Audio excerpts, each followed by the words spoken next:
Hi everybody, it's Zaysen with Quest. A lot of people have been asking me over and over again how I got my start, so I thought I would actually do a video specifically to that. Um, what we do, if you're not real familiar with us, is it's the Quest ECSS. The Quest or the ESS stands for Ending Child Sex Slavery. I started this a long time ago, but officially 2015. And right now, I think we're right around the 1,600 rescued so far, and uh, only 5 of our team have died. We have a no-kill policy. So uh, it all started way back. I had had a lot of uh, what do you call private security contractor experience, and I also was a martial arts champion a long time ago. Uh, Also a Shaolin priest. And anyways, one time when I was doing some contractor work, I was uh, over in Asia, and a lot of times to chill down from everything that I was doing up to that point, I would go to one of these places, particularly Cambodia, where it was very third world at that in those days. It was quite a while ago, and I I just loved being able to wind down. I'd sit all day at a coffee shop. Right in front would be the street without everything going by, life just taking place, and there was only dirt roads. And people lived in when they lived in the city, they lived in these little shanty towns and things like that. And so, anyways, it was just really peaceful for me and a great place for me to wind down. Well, one time when I was there, I started noticing foreigners, and primarily white and black, and they just didn't fit the area, nor would they be normal for that type of environment. They weren't dressed right, and everything else. They stuck out like a sore thumb, and so I started watching them. And one day there was one in the cafe where I was, and this little boy, probably 12 or 13 years old, comes up and starts a conversation with the guy. I couldn't quite hear what was going on, but a little later he takes off with the boy, and they just disappear down one of the alleys. And if you've never been to a place like this, in these shanty towns, there's like pathways that go uh, no certain direction. And, if you walk down through them and make a turn and stuff, you can get lost very easily because there's no real organization to it. And, it all looks pretty much the same. They're built with, sheet metal and plastic and whatever they can find to make these places. And so, anyways, I started seeing more and more of this going on, and it kind of got to me, a curiosity. I just needed to know what it was that was actually going on. And so one day I decided to follow one of them. And being in the profession that I was, that's not difficult to do. And so, anyways, I started following one of them one evening, and we went down one road and then another and another until we were really deep into this. I felt like laying out Skittles so I could find my way back. But eventually we came to a place, and there the little boy took the man inside. He was out there to greet him, and then he returned right away. And I stood back waiting to see, what he was about to do, if he was going to stay in there or what was going on. And so I started approaching a little closer, and that little boy come running out, grabbed me by the arm, started pulling on me. He says, "Come, come, come!" And I didn't understand why he was doing this, and so I went ahead and kind of watched what I was doing, and let him take me into this place. And when I got in there, the other foreigner, who was an American, was standing there, and uh, he hit me on the shoulder and said, "Hey, what's up?" And he says, "Are you excited too?" And I said, "Oh yeah, yeah, sure." And I have no idea what's going on. And I see 2 guys off to the sides, and both of them had guns. And uh, so I understood that it probably was something illegal. And so I thought I witnessed, and the next thing I know, I see like they're bringing out all these little girls, and they're like kindergarten age. And 5, 6, 7 years old, and I really am kind of lost because I don't know what this is. And so the guy that was there, the foreigner, told me, he goes, take two. He goes, make sure you take two. He goes, they're so cheap, It was like $10, $15, whatever. And I'm still not, quite understanding. So I kind of stand off. And while he, gets busy looking at the kids, and then the little boy grabs me by the arm and he goes, yum yum. And so I didn't know the language either. And so I didn't quite understand what he was talking about. And so next thing I know, the guy takes the little kids back in one of the rooms. And um, I'm starting to get a really good idea of what was happening. And so at that point, it was like the little boy is going, yum, yum, boom, boom, yum, yum, boom, boom. And then I started to understand what he was speaking about, and it wasn't a foreign language. And if you can just think, I'm not going to explain it here, but I asked him, so you have somebody older, bang bang, and he goes, yeah, yeah, yeah. And he says, wait, wait, wait. And so they take the little girls away, and they bring back these like 13 and 14-year-old girls. One was like 12 or something, and I'm just really blown away. And I could tell that the guards there weren't real pleased with my reactions, and we're starting to get a little bit suspicious.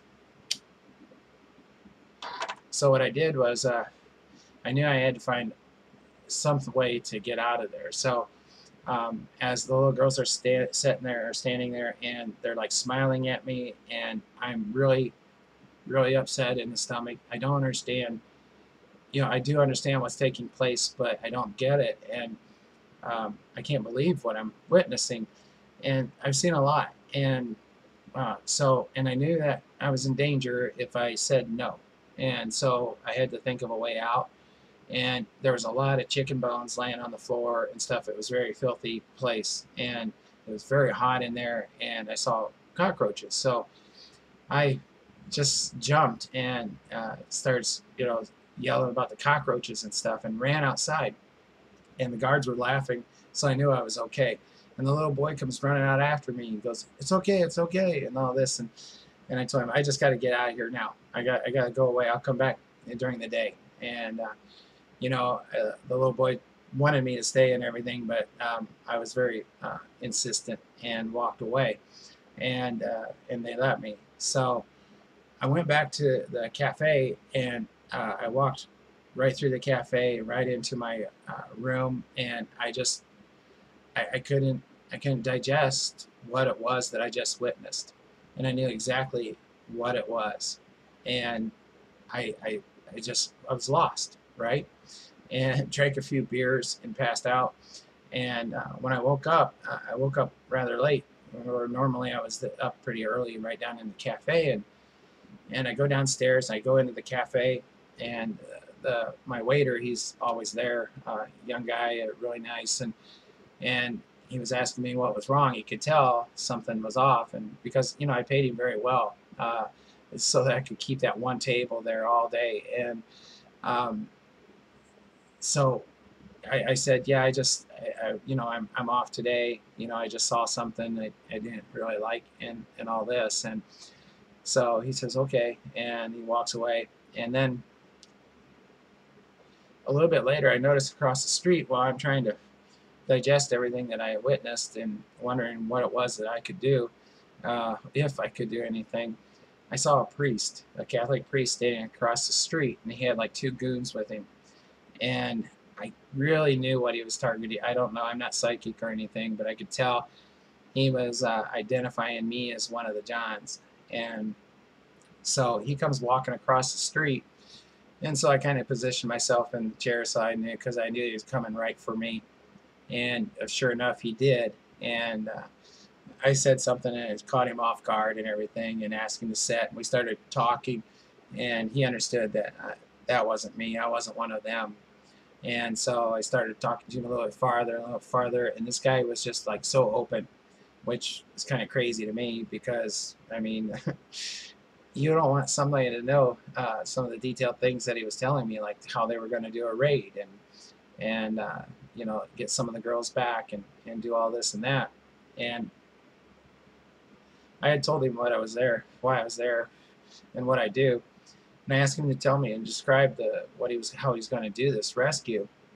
And so he described it to me and told me where the place was. And I I just knew this wasn't going to work well. It wasn't going to go well for the kids, and it wasn't going to go well for them. And it's very dangerous. And so I asked him where it was, and he said, "Come, I'll show you." And I said, "No, no, I don't want to be seen with you in that way. Here it's okay because people may wonder other things, thinking you're doing what you thought you were doing." And so he told me and all, and that day I went down and I scoped the place out. I watched people come and go, and most of it was locals, and because there's a lot of belief systems that I didn't know about then that I know about now, and like how if you're with a virgin, you can cure yourself of all diseases like AIDS and all that and so on. It's a culture thing, but I'm not really going to go into that here. So anyways, I went back to my room and that night, and then in the morning I went down to the cafe, and sure enough I told him I'd be down there, and he shows up, and again he's got his two goons with him, great big guys, and it was kind of fun to watch. Anyway, I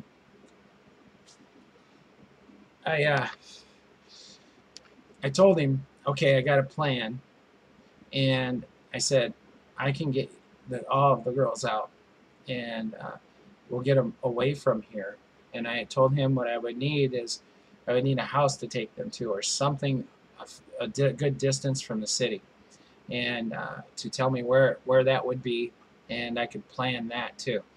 And but it was going to take about 3 or 4 days before I could come up with a plan and have him help me access the things that I needed. And so he agreed. His goons weren't real happy about it, but because they wanted to go now, they were the muscle. And anyway, so he gave me that, and I set it up. And so I worked with his two buddies there, and taught them what we would be doing, and had them go over it with me over and over again, so they knew exactly what their job would be. And then also we acquired a couple of the nuns and such to be in the vehicle that we'd be transporting them in. And then I told him about I would need about 3 people to follow the transport vehicle to the location we were going, to keep the girls safe and all. Plus we were going to make a new doorway into the back of the little brothel, because most of them only have one way in, one way out, and on the other side of them is another home or business, and so we would go through that house and go through their wall in order to get a new passageway. That way nobody would see us coming out the front, less alarm, such and such and so forth. I'm not going to go into all of that right now. But anyway, so we exercised the plan. We went through it. Everything worked perfectly. We put both of the guards to sleep and disarmed them. And then we got all the girls out, except for there was still 2, because they had told me that there was 14 in there and we were missing 2. And I had told the priest to stay out in the transport vehicle, not to come in, but he came in anyway. And actually it was a good thing, because without him we wouldn't have found him. And I started to learn several things that I know far much more now, but there was like these walls in there, and I swear, like, if you had a house here in America, you would have like 2x4s, and then the caulkboard over it. Well, there it's quite different, of course, materials and everything, but it was the same size, same kind of situation. And they had like little hidden doors where the girls could go in there to hide from like the police or anybody else that would come to do them harm. And also, there's attics, there's tunnels in a lot of these places, but again, that wasn't this case here. But anyways, he immediately found one of the girls that was in the wall and hiding. And so he extracted her, and on his way out, he told me there's one more left, and she is sitting in the middle of the room in the other room. And so I immediately went in there, and there was this little tiny girl. I swear she was 5 years old, if that. And she was sitting in the middle of the floor crying, and I grabbed her, and she was fighting me immediately. I mean, I'm sure I looked pretty scary, you know, and especially white, and they don't see too many white people there. And so I grabbed her and I held on to her, and she was really strong and fighting me, but I held on to her tight. Went through the doorway that we made and out into the transport vehicle, and we took off. And everything went great. Nobody followed us. We had several plans that we could have diverted from, but we didn't need to. We were gone before they knew it, and we got to the safe house, or we were on our way to the safe house. It was a long ways, longer than I had anticipated. And so during that time, I'm holding this little girl, and she had stopped struggling. I had, demasked and everything myself, try to make myself less scary looking. The other girls were doing really well with the nuns and all, and I was kind of surprised that they hadn't taken this little girl from me who was still sitting on my lap. And I'm looking out the window the whole time, and you know that feeling that you get when somebody is like staring at you, and you can just feel it. And I did that, and I knew it was the little girl, and I didn't want to look at her. I tried and said, nope, not gonna go there, and because I didn't want to scare her anymore, and I did. I don't know what happened. I just turned and I looked right at her, and both of our eyes met right there at that moment, and it changed my life right that moment. I knew that this is what I'd be doing for the rest of my life. It is almost as though I have been training for doing this my entire life, and it wasn't my plan. It's crazy. If anybody knows my life, I mean, where I've been, what I've done, and what I've seen, and it was like there was that moment right there that ended everything for me and started this whole new path. And so that was pretty much it. Some time went by, and I hadn't really made any actions towards doing this. And I was on another mission, and we were in another country and everything. And I recognized immediately what was going on, where none of my other teammates had any clue. And I actually pulled away from the mission we were on. We had already pretty much finished the mission except for the extraction, and I decided I'm going to stay and take care of this, which is not what you do. But there was something in me, I just knew it, and I had to rescue these other little kids. And so I did, and there was some of the guys that are still with me to this day that was working with me that also went rogue and rescued the kids. And so then it was later down the road, I was trying to raise money for the hurricane that had hit the Philippines. I have family, some family friends there, and I wanted to help them. And I tried to raise money, and the best I could do was $20. And that would go a ways, but I wanted to help a lot more than that. And it really started making me think. It's like, wow, I can do something else. I should do this rescue stuff. And it's like I didn't know where to begin. And since then, like I say, over 1,600 were extremely successful. I can end this child sex slavery as we know it, and I've done it. I took $45,000 of my own money and proved that it could be done. But that's another story for another day. So since then, we became a legal organization, and we're working, every day. I mean, every single day I do this. And it's taken a lot of my money, and it's changed my life in so many ways because I don't have things, and I can't afford anything because everything that I do is for these little kids. So anyway, I hope that it's a lot longer than what people would anticipate. But when you get me started, or if you ask me a question, I'm going to tell you. And so far, the best I know, there's nobody that knows more than me, and I'm not bragging about how this works, the business end of it. Child sex slavery, human trafficking is the second largest business in the world. Slavery never ended. These people need to wake up. It never, ever ended, and it's everywhere. I mean, I can tell you other stories about LAX, taking a sheriff there and taking other people there and showing them what was going right under their own nose, and they had no idea that it was taking place. And these are trained professionals. And we've uncovered so many different ways about the harvesting little flower girls, and so on and so forth. But I won't go there. It's really dark unless you ask me, and then I'll tell you. So, anyways, that's my story. That's how this all got started, and it's amazing what's been taking place. You know, we're not there yet, but we're trying so hard, and I hope we can find somebody else that can take us to the next level. So, anyways, thank you so much, and bless you.